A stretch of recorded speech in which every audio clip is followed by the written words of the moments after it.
ইসলামের যে 5টি স্তম্ভ রয়েছে, খুঁটি রয়েছে, তার মধ্যে একটি খুঁটির নাম হলো হজ। গত জুমায়ও বলেছিলাম, হজ শব্দের অর্থ হলো ইচ্ছা করা, শাব্দিক অর্থ হলো ইচ্ছা করা, আর পারিভাষিক অর্থ হলো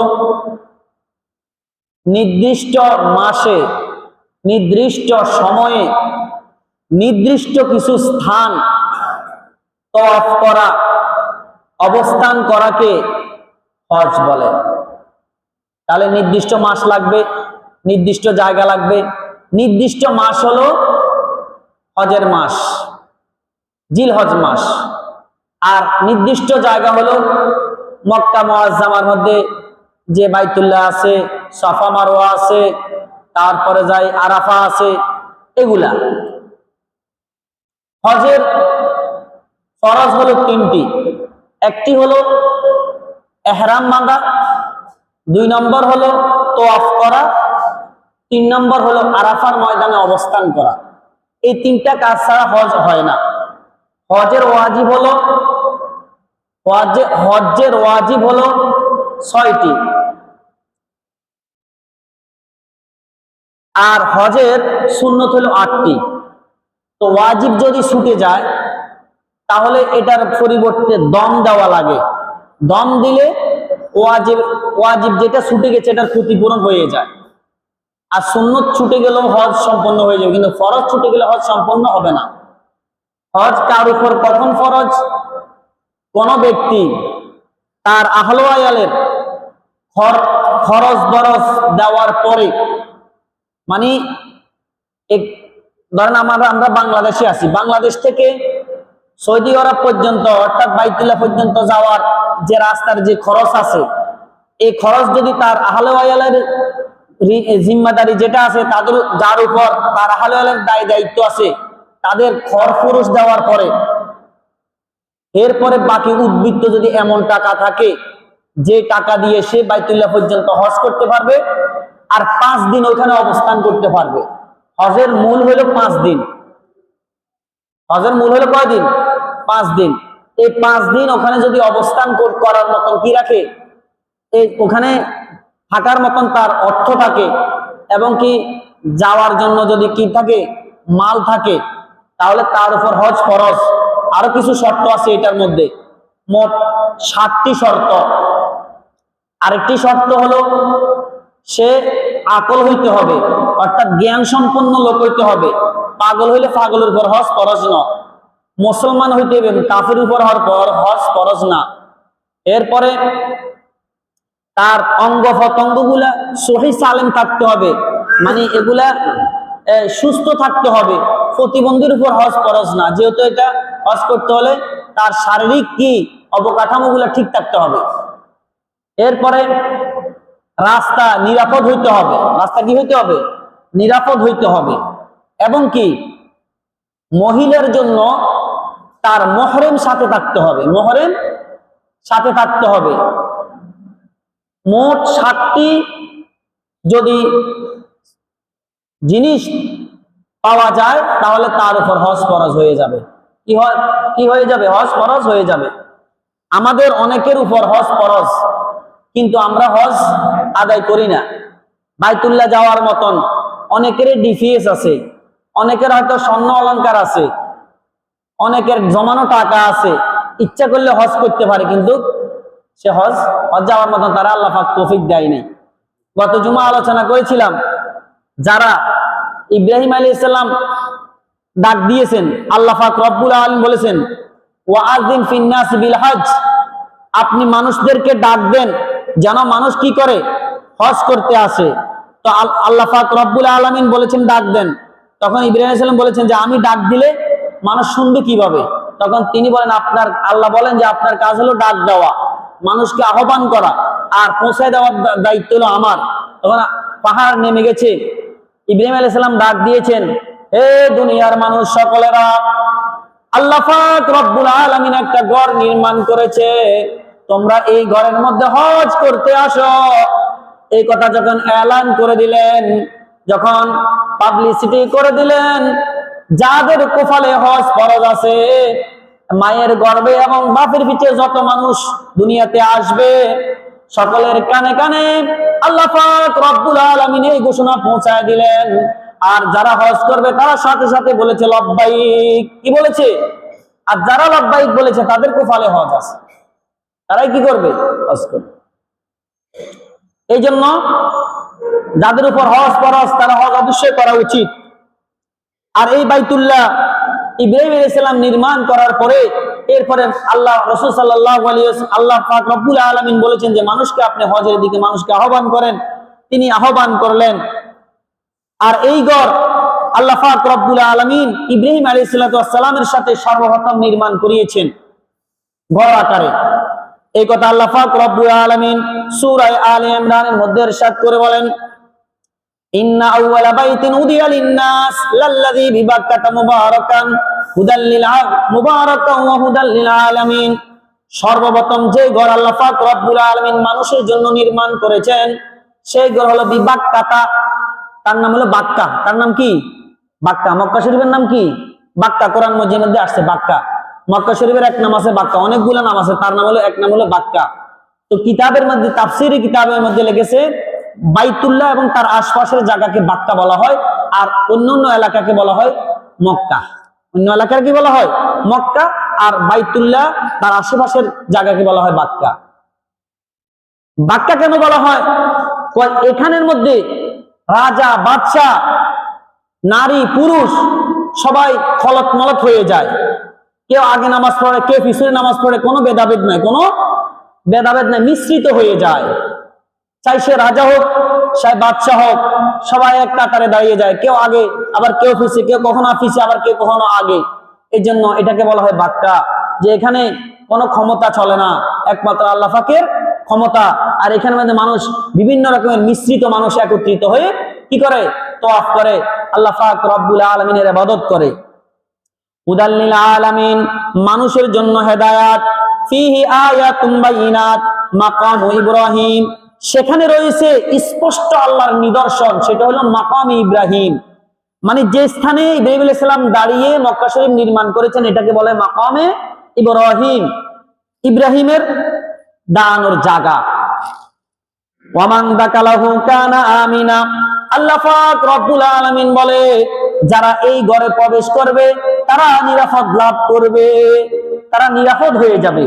ওই ঘরের আশেপাশে কোন জীব জন্তু মারা যায় না, হারাম। কি হয়ে গেছে? এটা হারাম হয়ে গেছে।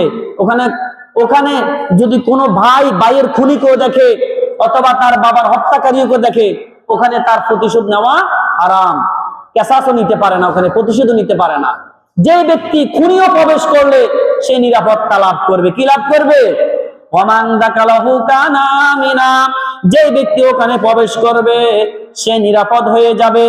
এরপর আল্লাহ পাক বলে ওয়ালিল্লাহি আলান নাসি হিজ্জুল বাইতি মান ইসতাতা ইলাইহি সাবিলা, আল্লাহ পাক রব্বুল আলামিনের জন্য মানুষকে হজ, মানুষের উপর হজ আল্লাহ পাক রব্বুল আলামিন ফরজ করেছেন। মান ইসতাতা ইলাইহি সাবিলা, যে ব্যক্তি সে পর্যন্ত যেতে সক্ষম তার উপর হজ ফরজ করে দিয়েছেন।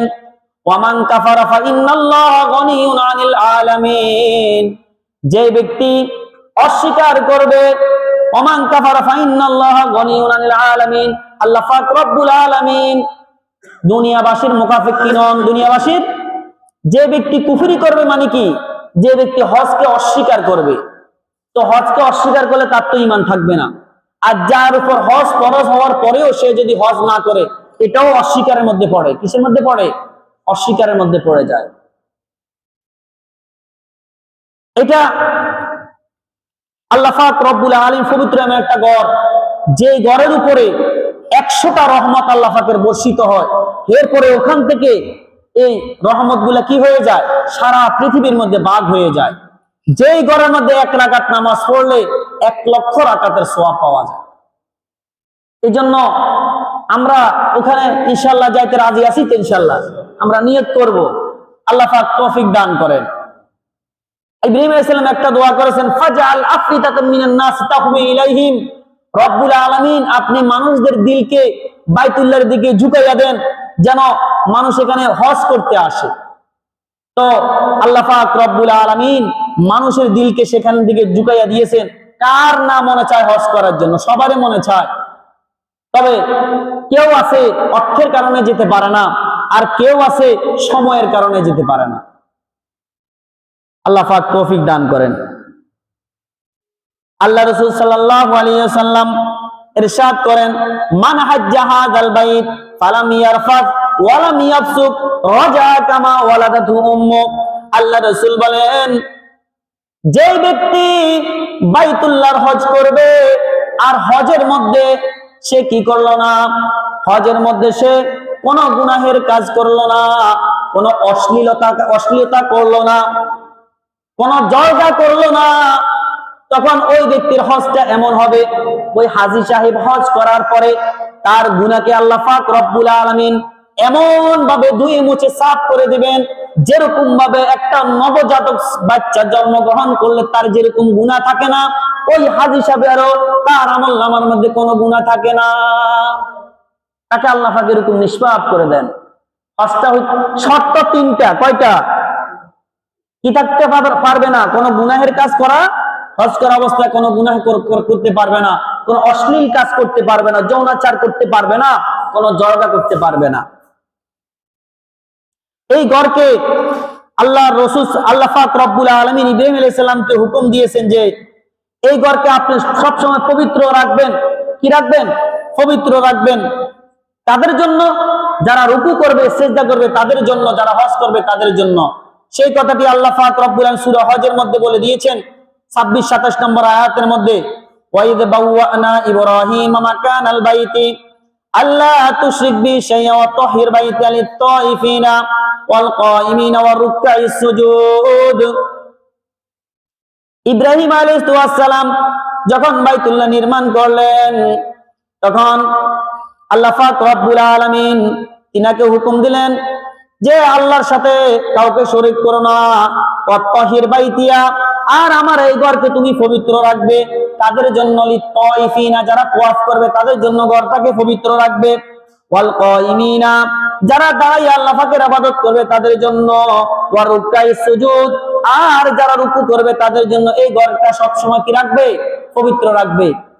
বাইতুল্লাহর মধ্যে 360টা মূর্তি ছিল, ওগুলাকে রাসূল সাল্লাল্লাহু আলাইহি ওয়াসাল্লাম ফাতে মক্কার সময় এগুলাকে বের করে দিয়েছেন এবং বলেছেন ওয়াকুল জাল হক ওয়া যাহাকাল বাতিল ইন্নাল বাতিলা কানা যাহুকা। হক আছে, বাতিল দুর্বৃত হয়ে গেছে। তখন এগুলাকে ফেলে দিয়েছেন, বাইতুল্লাহকে পবিত্র করে পবিত্র রাখছেন। বাইতুল্লাহকে মূর্তি থেকে পবিত্র রাখছেন। আল্লাহ পাক রব্বুল আলামিন ইব্রাহিম আলাইহিস সালামকে হুকুম দিলেন যে এই ঘরটাকে আপনি কি রাখবেন? পবিত্র রাখবেন, যাতে করে মানুষ এখানে রুকু করে, সিজদা করে, তাওয়াফ করে এবং কিয়াম করে এবং কি ইতিকাফ করে তাদের জন্য। কারণ এটা হলো মানুষের একটা মিলন মেলা, মিলনের কেন্দ্রস্থল। আল্লাহ পাক রব্বুল আলামিন বলেন, ওয়াইয জাআলনাল বাইতা মাসাবাতাল লিন-নাসি ওয়া আমনা ওয়াত্তাখিযু মাকামা ইব্রাহিমা মুসাল্লা। আর যখন আমি বাইতুল্লাহকে মাসাবাত বানিয়েছি, মাসাবাত শব্দের অর্থ হলো মানুষের মিলন কেন্দ্রস্থল। পৃথিবীর প্রান্ত থেকে মানুষ এসে এখানে তোয়াফ করে একসাথে হয়। এটা সারা পৃথিবীর মুসলমানদের মিলন মেলার কেন্দ্রস্থল। ঠিক তবে ঠিক? এটা কে বলেন? আল্লাহই বলছেন, ওয়াত্তাখিযু মাকামা ইব্রাহিমা মুসাল্লা, আর তোমরা মাকামা ইব্রাহিমকে নামাজের স্থান বানিয়ে নাও। মাকাম ইব্রাহিম থেকে নামাজের স্থান তোমরা বানিয়ে নাও। আল্লাহ পাক রব্বুল আলামিন আরেক আয়াতের মধ্যে ইরশাদ করে বলেন, ওয়াইয ক্বালা ইব্রাহিম রাব্বি জাল হাযা বালাদান আমিনান। যখন ইব্রাহিম আলাইহিস সালাম বলেছেন রব্বুল আলামিন আপনার এই ঘরটাকে, রাব্বি জাল হাযা বালাদান আমিনা, রব্বুল আলামিন আপনি এই শহরটাকে নিরাপদ শহর বানিয়ে দেন। কি শহর বানিয়ে দেন? নিরাপদ শহর। যদি নিরাপদ না বানাইতো তাহলে মানুষ কি স্বাধীনভাবে হজ করতে পারতো না। ওয়ারযুক আহলাহু মিনাস সামারাত, আর তার আহাল যারা আছে তাদেরকে আপনি কি করেন? ফল মূলের নিয়ামত দান করেন, তাদেরকে নিয়ামত দান করবেন। মান আমানা মিনহুম বিল্লাহি ওয়াল ইয়াউমিল আখির, যারা আল্লাহর উপর ঈমান আনবে এবং পরকালের উপর ঈমান আনবে, আল্লাহর রাসূলের প্রতি ঈমান আনবে, তাদেরকে আপনি ফলমূল রিজিক দ্বারা ভরপুর করে দেন। কে দোয়া করেছেন? ইব্রাহিম আলাইহিস সালাম দোয়া করেছেন। ইব্রাহিম আলাইহিস সালাম দোয়া করেছেন। তখন আল্লাহ কি বলেন? قال ومن كفر فأمتعه قليلا ثم اضطره إلى عذاب النار وبئس المصير। ইব্রাহিম আলাইহিস সালাম দোয়া করছে আল্লাহ যারা ঈমানদার শুধু তাদেরকেই ফলমূলের রিজিক দ্বারা কি করে দিবেন? ভরপুর করে দিবেন। আল্লাহ কি করে? আল্লাহ বলে যে যারা অস্বীকার করেছে, যারা কাফের বেঈমান, তাদেরকেও আমি রিজিক দিব। তাদেরকেও আমি কি দিব? তাদেরকেও রিজিক দিব। ফাউমাতিহু কলিলান, তবে সামান্য কিছুদিন উপভোগ করাবো, এরপরে আমি তাদেরকে জাহান্নামে নিক্ষেপ করব।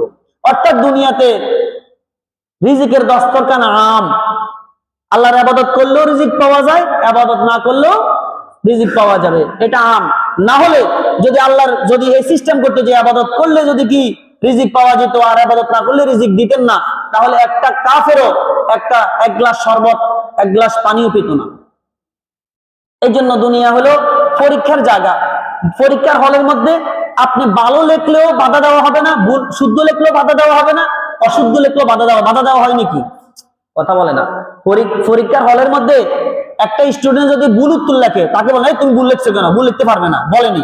স্বাধীন। ওখানে কি যখন রেজাল্টটা আউট হয়ে যাবে তখন বুঝা যাবে কে ভালো লেখছে, কে মন্দ লেখছে, কেউ লজ্জিত হবে আর কে সম্মানিত হবে। সুতরাং দুনিয়া হলো পরীক্ষার হল। এখানে আল্লাহ পাকের ইবাদত করলেও রিজিক দিবে, না করলেও রিজিক দিবে। যখন রেজাল্ট আউট হবে তখন এক পক্ষ জাহান্নামী হয়ে যাবে আর এক পক্ষ জান্নাতে চলে যাবে। এটাও আল্লাহ পাকের আদত, আল্লাহ পাকের বিধান। আল্লাহু আকবার।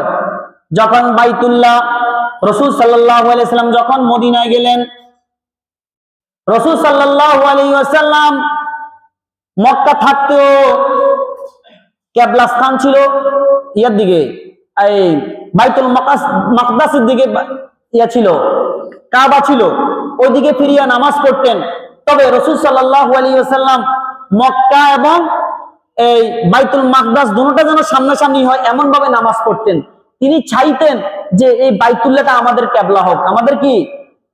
মদিনায় যাওয়ার পরে রাসূল সাল্লাল্লাহু আলাইহি ওয়াসাল্লাম 16 মাস পর্যন্ত বাইতুল মাকদাসের দিকে, ফিলিস্তিনে বাইতুল মাকদাসের দিকে, জেরুজালেমে যেটা অবস্থিত ওটার দিকে ফিরিয়া 16 মাস পর্যন্ত নামাজ পড়েছেন। আর রাসূল সাল্লাল্লাহু আলাইহি ওয়াসাল্লাম বারবার আকাশের দিকে তাকায়, হায়রে মাকামে ইব্রাহিম, যদি ইব্রাহিম আলাইহিস সালাম যে ঘরটা নির্মাণ করেছেন এই ঘরটা যদি আমাদের জন্য কাবা হইতো, যদি এটা যদি আমাদের জন্য কিবলা হইতো। বারবার আকাশের দিকে তাকায়। একবার ওমর রাদিয়াল্লাহু তাআলা আনহু যখন তোয়াফ করছিলেন, রাসূল সাল্লাল্লাহু আলাইহি ওয়াসাল্লাম যখন তোয়াফ করছেন, মাকামে ইব্রাহিমের কাছে আসার পরে হযরত ওমর রাদিয়াল্লাহু তাআলা আনহু বলেন, ইয়া রাসূলুল্লাহ, ইয়া হাবিবাল্লাহ, যদি এই ঘরটাকে আল্লাহ যদি আমাদেরকে বাইতুল মাকদাসের দিকে নামাজ না ফিরাইয়া, আমাদের মুখ যদি ওইদিকে না ফিরাইয়া যদি বাইতুল্লাহটা যদি আমাদের কাবা হইতো, কিবলা হইতো, তাহলে কতই না ভালো হতো। এই কথার পরে আল্লাহ পাক রব্বুল আলামিন আয়াত নাযিল করে দিলেন, ক্বাদ নারা তাকাল্লুবা ওয়াজহিকা ফিস সামাই ফালানুওয়াল্লিয়ান্নাকা কিবলাতান তারদাহা। আপনি যে বারবার আকাশের দিকে তাকান, রাসূলকে খেতাব করে বলেন, উদ্দেশ্য করবেন, আপনি যে বারবার আকাশের দিকে তাকান, যে হায়রে এই বাইতুল্লাহ ইব্রাহিম আলাইহিস সালাম যে ঘরটা নির্মাণ করেছেন এটা যদি কিবলা হইতো। এটা আল্লাহ পাক রব্বুল আলামিন দেখেছেন, ফলো করেছেন। আপনি বারবার আকাশের দিকে তাকান, এটা কিবলা হওয়ার জন্য আপনার মনে মনে আকাঙ্ক্ষা। ফালানুওয়াল্লিয়ান্নাকা কিবলাতান তারদাহা, আপনি যেটাকে ভালোবাসেন, যেটাকে পছন্দ করেন, আপনার মুখ এটার দিকে ফিরাইয়া দেন, আপনার মুখ এটার দিকে ফিরাইয়া দেন। ফাওয়াল্লি ওয়াজহাকা শাতরাল মাসজিদিল হারাম, আপনার মুখকে মসজিদে হারামের দিকে ফিরাইয়া দেন। এই আয়াতটা নাজিল হওয়ার পরে যারা রুকু করা অবস্থা ছিল তারা বাইতুল মাকদাসের দিকে থেকে মুখটা ফিরাইয়া কোন দিকে করছে? বাইতুল্লাহর দিকে করেছেন। যারা দাঁড়ানো অবস্থায় ছিল তারা ঘুরে গেছে। এভাবে রাসূল সাল্লাল্লাহু আলাইহি ওয়াসাল্লামও ঘুরে গেছেন। এরপর থেকে বাইতুল্লাহ আমাদের কি হয়ে গেছে? কিবলা হয়ে গেছে। এই সম্মানিত ঘরের জিয়ারত করার জন্য আমাদের আকাঙ্ক্ষা থাকা দরকার। হ্যাঁ, আমরা আশা পোষণ করা দরকার। কারণ এই ঘরের জিয়ারত করলে কি ফায়দা? আল্লাহ রাসূল সাল্লাল্লাহু আলাইহি ওয়াসাল্লাম ইরশাদ করে, আল্লাহ রাসূলকে জিজ্ঞাসা করা হলো, ইন্না রাসূল সাল্লাল্লাহু আলাইহি ওয়াসাল্লাম আইয়ুল আমালি আফজাল, সর্বোত্তম আমল কোনটি? ক্বালা আল ঈমানু বিল্লাহ, আল্লাহর উপর ঈমান আনা, ওয়া রাসূলিহি, তার রাসূলের উপর ঈমান আনা, সুম্মা মাজা, এরপরে সাহাবা একরাম জিজ্ঞাসা করলো তারপরে কোনটা বেশি প্রিয়? তখন বলে আল জিহাদু ফি সাবিলিল্লাহ, এরপরে বলে আল্লাহ রাস্তায় জিহাদ করা। কিলা সুম্মা মাজা, এরপরে কোন জিনিস উত্তম? ঈমানের পরে কোন জিনিস উত্তম? এরপরে আল্লাহ রাসূল বলেন কল আল হাজ্জু মাবরুর, হজ্জে মাবরুর করা। কি করা? হজ্জে মাবরুর করা, এমন একটা হজ করা যে হজের মধ্যে কোনো গুনাহ নেই, কোনো কি নেই, গুনাহ নেই। আল্লাহ রাসূল বলেন তাবিউ বাইনাল হজ্জি ওয়াল উমরা, তোমরা বারবার হজ এবং উমরা করো। ফাইন্নাহুমা ইয়াফনিয়ানিল ফাকর ওয়াজ যুনুব কামা ইয়াফনিল কিরু খাবাতুল হাদিদ ওয়া যাহাব ওয়াল ফিদ্দা। আল্লাহ রাসূল বলেন তোমরা বারবার হজ এবং উমরা করো। হজ আর উমরা করলে কি লাভ হবে? যে লোহা থেকে যেরকম রেতে মরিচিকাকে দূর করে দেয়, হজ এবং উমরা তোমার জীবন থেকে অভাব অনটন এভাবে দূর করে দিবে। হজ করলে 5-6 লাখ টাকা খরচ হয় কি হয় না? তাহলে এখানে তো আমার লস হইতেছে, লাভের তো বুঝতেছি না, লাভ তো বুঝতেছি না। আল্লাহ রাসূল কি বলেন? হজ করলে তোমার জীবন থেকে অভাব অনাটন ফকিরি তোমার এভাবে চলে যাবে, অর্থাৎ তুমি ধনী হয়ে যাবে। বুঝতে হবে এটাকে ঈমানের সাথে বিশ্বাস করতে হবে। অর্থাৎ যদি বাহ্যিকভাবে দেখা যায় আমার অর্থ খরচ হচ্ছে, কিন্তু আল্লাহ পাক রব্বুল আলামিন চাইলে এর চেয়ে 10-20 গুণ আল্লাহ পাক রব্বুল আলামিন আমাকে অর্থ দিতে পারে কি পারে না? বরকত দেওয়ার মালিক কে? আল্লাহ। সুতরাং হজ করলে সম্পদ বাড়বে, সম্পদ কমবে না। মাল খরচ হলে এর চেয়ে আল্লাহ পাক রব্বুল আলামিন অনেক গুণ বাড়িয়ে দিবেন। আল্লাহ রাসূল লিল হাজ্জিল মাবরুর ওয়াস সাওয়াব ইল্লাল জান্নাহ, আল্লাহ রাসূল বলেন হজ মাবরুরের সওয়াব জান্নাত ছাড়া আর কিছু নয়, জান্নাতে একমাত্র। হজ মাবরুরের সওয়াব কি? একমাত্র জান্নাত। আয়েশা রাদিয়াল্লাহু তাআলা আল্লাহ রাসূলকে জিজ্ঞাসা করেন কুলতু ইয়া রাসূলুল্লাহ আলান নাসি জিহাদুন, মহিলাদের উপর কি জিহাদ ফরজ কিনা, মহিলারা কি জিহাদ করবে কিনা? ক্বালা নাম, আল্লাহ রাসূল বলেন হ্যাঁ মহিলারা জিহাদ করবেন। ক্বালা আলাইহিন্না জিহাদুন, তাদের উপর জিহাদ আছে। লা কিতালা ফিহি, যে জিহাদের মধ্যে কোনো কি নাই, যে জিহাদের মধ্যে কোনো আক্রমণ নাই, কি নাই? এক পক্ষ অপর পক্ষকে আক্রমণ করবে না, হামলা করবে না, সেটা কি? আল হজ্জ ওয়াল উমরা। মহিলাদের জিহাদ হলো হজ আর উমরা করা। কি করা? হজ আর উমরা করা, যেখানে কোনো কতলা কেতাল নাই। আল্লাহু আকবার। আল্লাহ রাসূল সাল্লাল্লাহু আলাইহি সাল্লাম বলেন যখন হাজী সাহেব হজ করে আসে তার তো গুনাহ সব মাফ হয়ে গেছে। ইযা লাকিতাল হজ্জ ফাসাল্লিম আলাইহি, তাকে তোমরা সালাম করো। ওয়াসাফিহু, আর তার সাথে কি করো? মুসাফাহা করো। তার সাথে কি করো? মুসাফাহা করো। কেন মুসাফাহা করবে? ওয়ামুরহু, এবং তাকে তুমি আদেশ করো আইয়াস্তাগফিরা লাক ক্বাবলা আইয়াদখুলা বাইতিহি, সে ঘরে আসার আগে আগে তুমি তাকে বলবে যেন তোমার জন্য আল্লাহর কাছে ক্ষমা প্রার্থনা করে। কেন? ফাইন্নাহু মাগফুরুল লাহু, সে ক্ষমা প্রাপ্ত হয়েই আসছে। আল্লাহু আকবার। এরপর আল্লাহ রাসূল বলেন এখানে আবার রাসূলের রওজা জিয়ারত করা আছে না নাই? আল্লাহ রাসূলের রওজা জিয়ারত করলে কি হবে? মান যারা কবরি ওয়াজাবাত লাহু শাফাআত, আল্লাহ রাসূল বলেন যে ব্যক্তি আমার রওজা জিয়ারত করবে তার উপর আমার শাফাআত ওয়াজিব হয়ে যায়। শাফাআত কি হয়ে যায়? শাফাআত ওয়াজিব হয়ে যায়। এটা হলো হজ করার ফজিলত। আর হজ না করার ভয়াবহতা কি? ক্বালা রাসূলুল্লাহ সাল্লাল্লাহু আলাইহি ওয়াসাল্লাম মান মালাকা যাদা ওয়া রাহিলাতান তুবাল্লিগু ইলা বাইতিল্লাহি ওয়ালাম ইউহাজ্জিয়া, যে ব্যক্তি মক্কা শরীফ যাওয়ার মতন তার অর্থ সম্পদ সবকিছু ছিল কিন্তু কি করে নাই? সে হজ করে নাই। তখন আল্লাহ রাসূল বলেন আইয়ামুতা ইয়াহুদিয়ান আও নাসরানিয়ান, সে যেন ইহুদি আর নাসারা হইয়া মারা যায়। কি হইয়া মারা যায়? ইহুদি এবং নাসারা হইয়া মারা যায়। তাহলে হজ না করলে তার মৃত্যু হবে কি? ইহুদি এবং নাসারাদের মতো। আল্লাহ পাক আমাদেরকে যে কথাগুলো বলা হয়েছে সে অনুযায়ী আমল করার তৌফিক দান করেন, এবং কি আমাদের সবাইকে মৃত্যুর আগে আগে আমরা যেন বাইতুল্লাহ জিয়ারত করতে পারি, আল্লাহ রাসূলের রওজা মুবারক জিয়ারত করতে পারি, যেন আল্লাহ পাক আমাদেরকে হজ না করা ছাড়া, আল্লাহ রাসূলের জিয়ারত না করা ছাড়া, রওজা জিয়ারত না করা ছাড়া আল্লাহ আমাদেরকে মৃত্যু না দেয়। আল্লাহ পাক রব্বুল আলামিন আমাদেরকে তৌফিক দান করেন, বলেন আমিন। এবং কি মানুষের উপর যাদের উপর যারা তৌফিক আছে জীবনে একবার নারী পুরুষ উপর হজ করা ফরজ, জীবনে একবার হজ করা কি ফরজ। যাদের তৌফিক থাকবে, তারা যাদের ওখানে যাওয়া পর্যন্ত অর্থ আছে তাদের উপর।